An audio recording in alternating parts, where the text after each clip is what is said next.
Hello aspirants and welcome back to our YouTube channel hub for civil services. तो aspirants, जैसा कि आप जानते हो, अभी रिसेंटली आज जो है हमने देखा कि आर ओ का एक तरीके से जो पेपर है इस बार 2025 का, उसको एक तरीके से आयोग ने बहुत ही सक्सेसफुली एक तरीके से कंडक्ट करा लिया है। और जो पिछली बार जो दिक्कतें आई थी वो अभी तक ऐसा तो कोई भी न्यूज़ ऐसा नहीं आया है जहाँ पे हमें पेपर को एक तरीके से, है ना, पेपर को एक तरीके से देखे कि जहाँ पे वो कठिनाइयों में पड़ सकता है। ऐसी कोई सूचना या न्यूज़ अभी तक नहीं है। तो देखो, जो हमारे लिए अब इम्पोर्टेंट हो जाता है कि आखिर ये पेपर कैसा रहा, है ना? अब ये पेपर में किस तरीके के क्वेश्चन पूछे गए, इसके बारे में हम बात करेंगे। ये पेपर मॉडरेट रहा, इजी टू मॉडरेट रहा, टफ रहा, ठीक है? इसके अलावा सब्जेक्ट वाइज किस तरीके से हमें देखने को मिलते हैं, कौन-कौन से इंपॉर्टेंट सेक्शन है ना? हिंदी का आप जानते हो, यहाँ पे टोटल 60 के आसपास जो क्वेश्चन एक तरीके से हमें इस पूरे पेपर में देखने को मिला है। इसके अलावा अगर हम बात करें तो हिस्ट्री का कितना सेक्शन था, ज्योग्राफी का कितना सेक्शन था, है ना? तो इसको हमने एक तरीके से नंबर डाउन करने की कोशिश की है।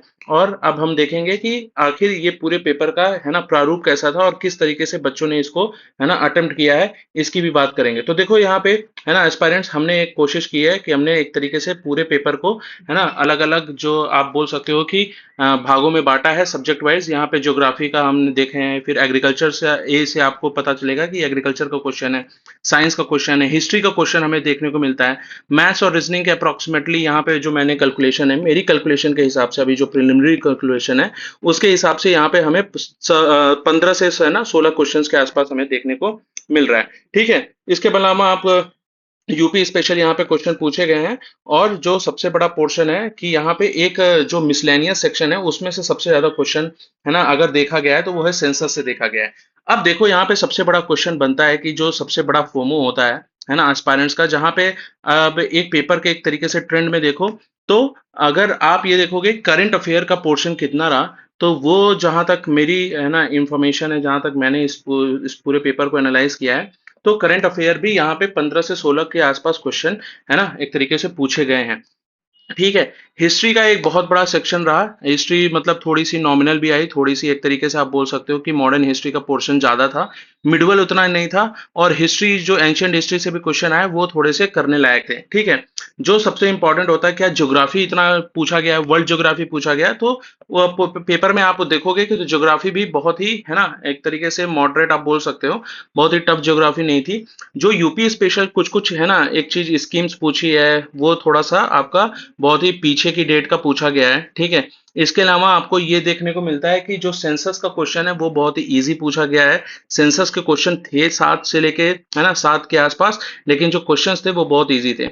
हिस्ट्री में अगर आप यहाँ पे देखो तो जैसे आपको यहाँ पे देखने को मिलेगा कि Jat rebellion, Bundela rebellion, Satnami rebellion and Sikh rebellion, तो यहाँ पे, है ना, ये बहुत ही अनऑब्वियस सा क्वेश्चन है, बट ऐसे क्वेश्चंस आप हिस्ट्री के पोर्शन में आयोग से एक्सपेक्ट करते हो।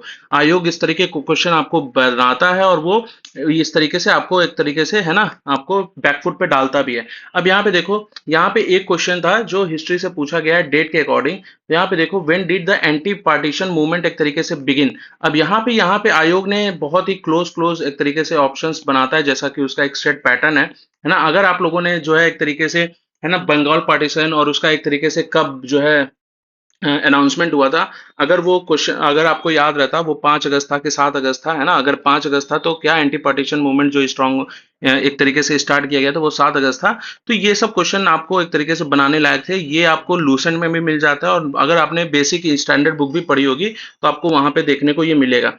एग्रीकल्चर से जो मुझे बहुत ही है ना, एक तरीके से 2-3 क्वेश्चन ऐसे लगे कि अगर आपने एक क्वेश्चन किया है तो दूसरे क्वेश्चन का जवाब आपको वहां पे मिल रहा होगा। तो जैसे यहाँ पे कैश क्रॉप को लेके एक शुगर केन के बारे में यहाँ पूछा है, तो वहीं यूपी स्पेशल से भी रिलेटेड एक क्वेश्चन यहाँ पे ऊपर में आपको देखने को मिल जाता है। ठीक है। यहाँ पे अगर मैं बात करूँ, साइंस से जो है इंपॉर्टेंट क्वेश्चन पूछा है, एग्रीकल्चर में आपका डिजीज और इससे रिलेटेड भी क्वेश्चन आपको देखने को मिल जाता है। तो चलो, यहाँ पे टोटल हमने इसको बाइफरकेट किया और अब आओ देखते हैं कि टोटल हमारे कितने पोर्शन से कितने क्वेश्चंस बने हैं।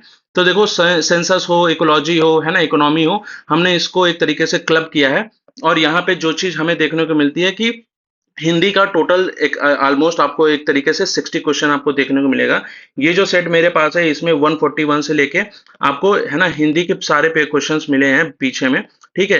तो एक तरीके से हिंदी आपका 60 क्वेश्चन के आसपास था, है ना। मैथ्स और रीजनिंग एक तरीके से आपको देखने को मिल जाता है कि वहां पे 15 से आसपास क्वेश्चन थे। अब देखो यहाँ पे सबसे इंपॉर्टेंट बात आती है कि आखिर एक सब्जेक्ट को कितना पोर्शन मिला और कितने सब्जेक्ट्स में क्या क्या चीजें रही। तो देखो यहाँ पे सबसे पहले आता है हिस्ट्री, जो कि सबसे बड़े पोर्शन के साथ सबसे मेजर एक तरीके से हमें देखने को मिलता है।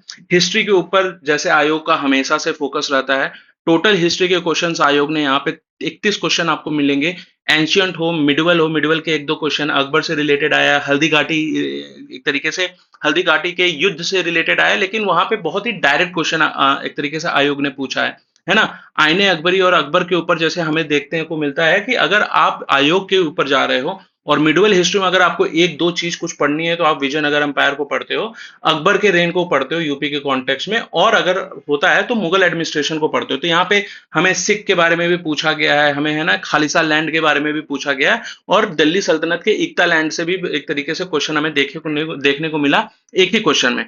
तो हिस्ट्री का एक तरीके से आप बोल सकते हो हिस्ट्री का एक इंपॉर्टेंट पोर्शन रहता है आयोग में, और यहाँ पे हिस्ट्री पोर्शन एक तरीके से 31 क्वेश्चन के साथ सबसे टॉप पे रहा था, जहां पे हमें देखने को मिलता है आरओ के इस परीक्षा में एक हिस्ट्री से जो है टोटल 31 क्वेश्चन आपको देखने को मिलते हैं। ज्योग्राफी सबसे इंपॉर्टेंट रहा कि हमें लगता है कि मतलब एक तरीके से अगर जो लोग भी आयोग के लिए एक तरीके से प्रिपरेशन करते हैं तो वहां पे ज्योग्राफी का इंपॉर्टेंट पोर्शन उनको देखने को मिलता है। मूलतः लोग जो है वर्ल्ड ज्योग्राफी पे ज्यादा फोकस करते हैं, इंडियन ज्योग्राफी पे जो चीजें एक तरीके से हम रेगुलर डे टू डे में पढ़ते हैं, टाइगर रिजर्व, नेशनल पार्क्स, ये सारी चीजें, वहां से थोड़े क्वेश्चन कम देखने को मिले। हाल ही में हमने ये देखा है कि यूपी पीसीएस हो, यूपीएससी हो या फिर कोई और एग्जाम हो, उसमें एक तरीके से पोर्ट्स की जो है ना एक बहुत ही क्वेश्चन हमें बार बार देखने को मिला है।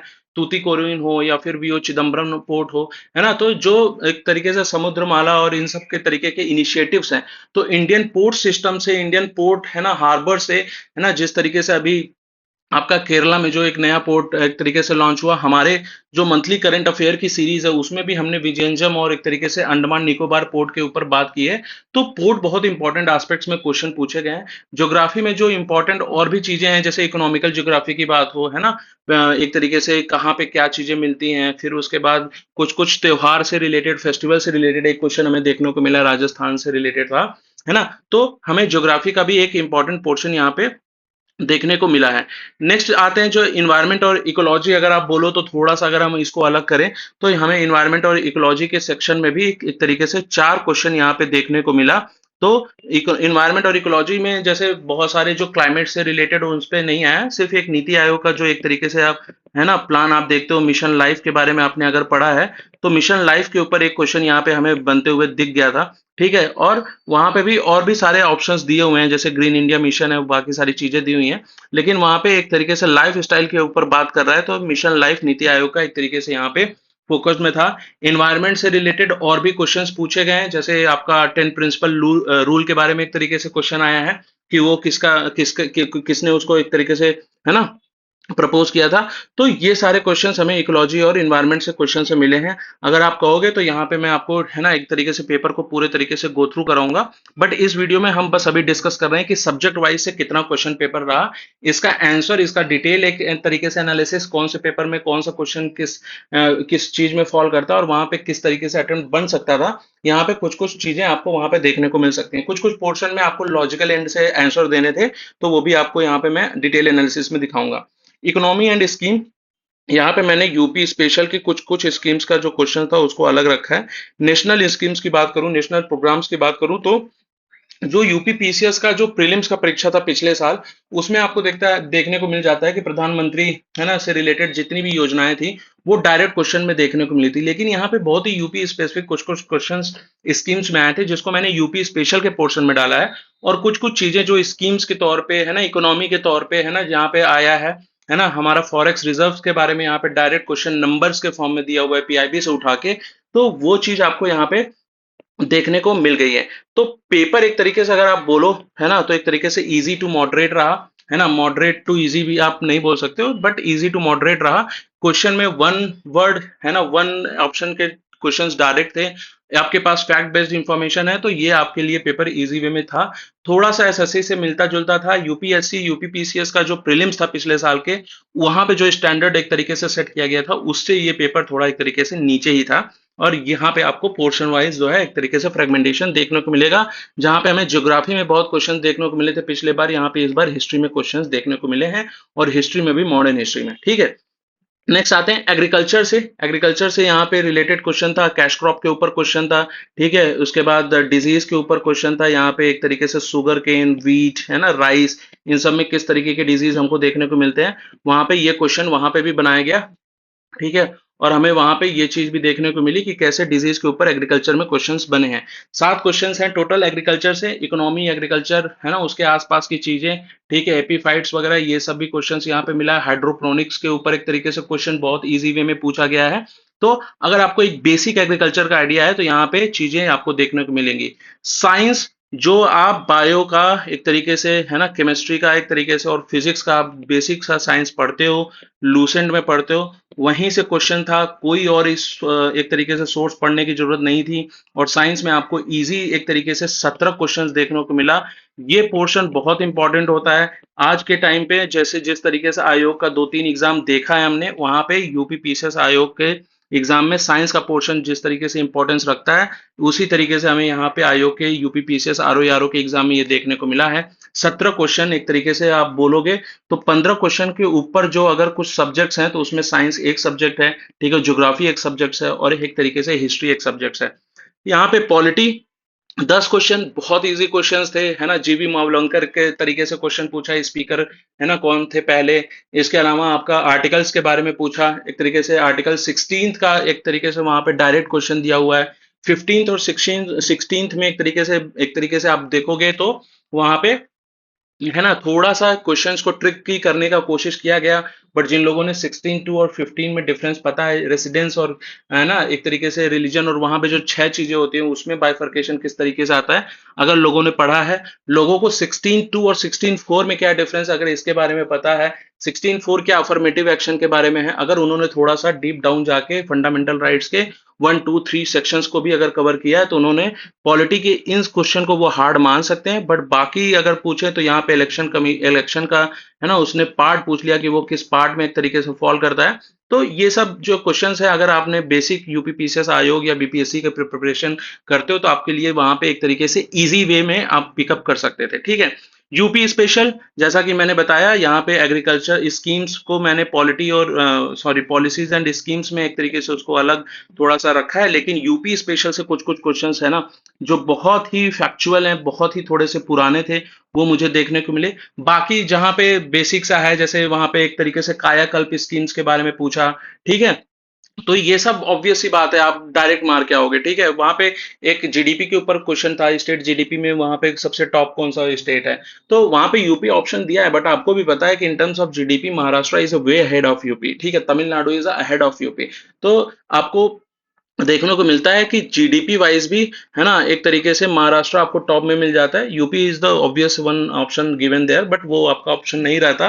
बट बाकी के जो क्वेश्चंस देखेंगे वहां पे एक तरीके से यूपी जहां पे ऑप्शन में था, वहां पे आप यूपी को करेक्ट करके आ सकते थे। जैसे कायाकल्प के बारे में अगर आपको नहीं पता है, प्राणा स्कीम के बारे में नहीं पता है, तो उसको हमने एक तरीके से नेशनल स्कीम्स और उसमें रखा, और यूपी स्पेशल में एक तरीके से 10 क्वेश्चन यहाँ पे हमें डायरेक्ट देखने को मिले। सेंसस एक इंपॉर्टेंट है, यहाँ पे हमने सेंसस को कहीं पे रखा हुआ है। जी हाँ, ये देखिए, सेंसस एक तरीके से इंपॉर्टेंट पोर्शन था। तो सेंसस में हमें टोटल 7 क्वेश्चन देखने को मिला। इजी क्वेश्चन था, लिटरेसी के ऊपर पूछा है, लक्षद्वीप के ऊपर पूछा है ना, फिर फीमेल रेशियो में सबसे टॉप स्टेट कौन सा है उसके बारे में पूछा है। तो ये क्वेश्चन हमें देखने को मिलता है। ठीक है, हिंदी, जैसे आपको पता है, हिंदी का सबसे इंपॉर्टेंट पार्ट था, 60 क्वेश्चन आपको हिंदी से मिलता है।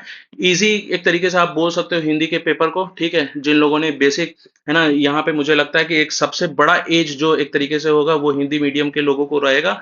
60 क्वेश्चंस यहाँ पे डायरेक्टली एक तरीके से दिया है।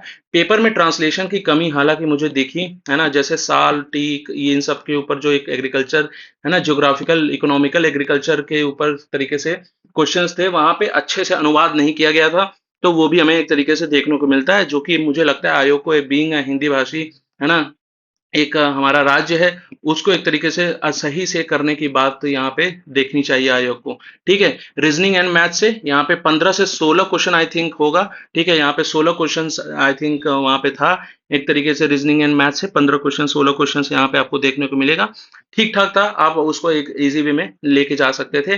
करंट अफेयर यहाँ पे अगर आप देखो तो 2025 का, थोड़ा 2025 के जनवरी के बाद का एक दो क्वेश्चन मुझे दिखा, लेकिन उसके पहले जो दिखे वो है जो 2024 से 2025 के क्वेश्चन हमें वहां पे देखने को मिले। ठीक है, जैसे वर्ल्ड चेस चैंपियनशिप 2024 का वहां पे आपको बताया है, चाइनीज और हमारे डी गुकेश के बीच में हुआ था, वो क्वेश्चन एक तरीके से हमें देखने को मिला। ग्लासगो के ऊपर एक तरीके से क्वेश्चन आया है। ठीक है, जो अभी सबसे लेटेस्ट एक तरीके से करंट अफेयर हमें देखने को मिला तो वो था पद्म विभूषण से रिलेटेड, और एक पद्म भूषण का जो है डायरेक्ट क्वेश्चन यहाँ पे एक तरीके से आयोग ने पूछ लिया, जो कि बहुत ही अनऑब्वियस सा था। वहां पे वो आपका ट्रिकी हो सकता था, गलत हो सकता था, आप उसको स्किप कर सकते थे। ठीक है, जैसा मैंने यहाँ पे डिस्कस किया, सेंसस के ऑलरेडी 7 क्वेश्चन है और 3 क्वेश्चन हमें एक तरीके से अगर आप देखोगे तो हमें कंप्यूटर से देखने को मिलते हैं। तो टोटल यहाँ पे है ना, अगर मैं बाइफर्केशन की बात करूं तो 200 क्वेश्चन था। 200 क्वेश्चन में सबसे ज्यादा जो एक तरीके से पोर्शन था वो आप देखोगे तो यहाँ पे ऑब्वियस सी बात है हिस्ट्री। अब हिस्ट्री में आप एंशियंट है ना, मिडवल और मॉडर्न की बात करोगे तो उसमें मॉडर्न एक तरीके से मॉडर्न हिस्ट्री सबसे बड़ा पोर्शन एक तरीके से मुझे देखने को मिलता है। हर्षवर्धन, समुद्रगुप्त, इन सब के ऊपर में भी क्वेश्चंस आए हुए हैं। ठीक है, पुलकेशिन और इसके ऊपर दक्षिण पाथा उत्तर पाथा के ऊपर है ना कुछ कुछ क्वेश्चंस बने हुए हैं। ठीक है, यहाँ पे एक तरीके से ज्योग्राफी में देखोगे, ज्योग्राफी 16 क्वेश्चन, साइंस 17 क्वेश्चन और करंट अफेयर 16 क्वेश्चन। तो ये जो चार सब्जेक्ट है, ठीक है, यहाँ पे ये जो चार सब्जेक्ट है, हिस्ट्री हो गया सबसे ज्यादा। ठीक है, उसके बाद हम अगर बोले तो साइंस है। ठीक है, उसके बाद एक तरीके से करंट अफेयर है, और उसके बाद एक तरीके से अगर आप देखोगे तो ज्योग्राफी है।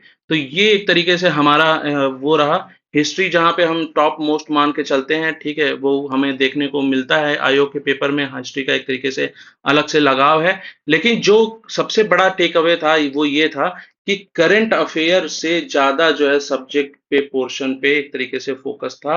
स्टैटिक पोर्शन को यहाँ पे आयोग ने ज्यादा तवज्जो दी। यहाँ पे स्टेटमेंट वाइज क्वेश्चंस हमें कम देखने को मिले हैं। ठीक है, यहाँ पे एक दो असर्शन रीजन के क्वेश्चंस भी हमें देखने को मिले थे, लेकिन एक क्वेश्चन में तो डायरेक्टली अगर आपने फॉलो कर लिया कि वहां पे एक फॉल्स स्टेटमेंट दिया हुआ है तो आप उसको एक तरीके से करके जा सकते थे। लेकिन जो सबसे इंपॉर्टेंट चीज थी, जो मैंने बताया कि करंट अफेयर से एक तरीके से आपको क्वेश्चंस कम मिला है, स्टैटिक पोर्शन आपके लिए ज्यादा वहां पे है ना देखने को मिलता है। तो स्टैटिक पोर्शन जो है वो ज्यादा था इस आरओ के पेपर में, करंट अफेयर कम था। लेकिन क्या इसका मतलब ये है कि यूपी पीसीएस का अब जो प्री होगा, ठीक है, प्री होगा 2025 का अक्टूबर में। ठीक है, वहां पे हमें पेपर किस तरीके से देखने को मिलेगा, स्टेटमेंट वाइज क्वेश्चन को क्या आयोग ने अब भूल भूल गया है। करंट अफेयर्स में जिस तरीके से पिछले साल है ना हमने अपने ही वीडियो में देखा था, हमने जो 27 क्वेश्चंस पिछले साल है ना करंट अफेयर के हमने देखे हैं, उसमें किस तरीके से आयोग ने स्टेटमेंट वाइज क्वेश्चन बनाया था, वो अब यहाँ पे हमें यूपीपीसीएस आरओ के एग्जाम में देखने को नहीं मिला। तो मुझे ऐसा लगा कि इस पेपर पे एक तरीके से, जैसा 2 बार पेपर एक तरीके से है ना आपको देखने को मिला है कि वहां पे पेपर को एक तरीके से हम देखें कि उसमें थोड़ी-सी गड़बड़ियों की बात हमें सामने में आई थी, तो आयोग ने यहाँ पे पेपर को थोड़ा-सा ईज़ी रखा। ठीक है, थोड़ा-सा पेपर वाज़ ईज़ी।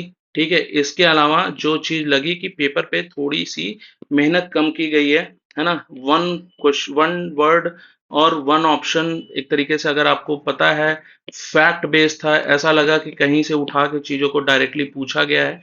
ज़्यादा वहाँ पे क्वेश्चन पेपर को सेट करने की कोशिश नहीं की गई है। तो अभी यहीं पे इस वीडियो को एक तरीके से रखते हैं। जो फर्स्ट इंस्टेंस में हमें ये देखने को मिल रहा है, the paper was easy to moderate. ठीक है, paper was easy to moderate. और इस पेपर की अगर बात करें तो अगर इस तरीके से पेपर रहा तो कट ऑफ जो है थोड़ा सा है ना वो हाई जा सकता है। कितना कट ऑफ होगा? 130 होगा, 130 के अबव 135 होगा, 140 होगा, या 150 के आसपास भी जा सकता है, या it will par below to 130। तो ये कुछ क्वेश्चंस हैं जो हम अभी देखेंगे। अभी let's sink in the subject और किस तरीके से पेपर दिखता है, उसके बाद हम एक तरीके से इसके ऊपर एनालाइज करेंगे। ठीक है, एनालिसिस करेंगे। अभी तक के लिए बस इतना याद रखिए कि पेपर का थोड़ा-सा एक तरीके से फ्रैगमेंटेशन इस तरीके से आप देख सकते हो सब्जेक्ट वाइज़ कितने क्वेश्चंस कहाँ से क्या पूछे गए हैं, ठीक है? तो चलो इसी के साथ इस वीडियो को यहाँ पे रखते हैं, खत्म करते हैं। नेक्स्ट वीडियो में हम एक तरीके से पूरे सब्जेक्ट्स के आंसर के साथ में बात करेंगे आपसे कि किस तरीके से क्या क्वेश्चंस है ना पूछे गए और उसका क्या आंसर बन सकता है। ठीक है? चलिए।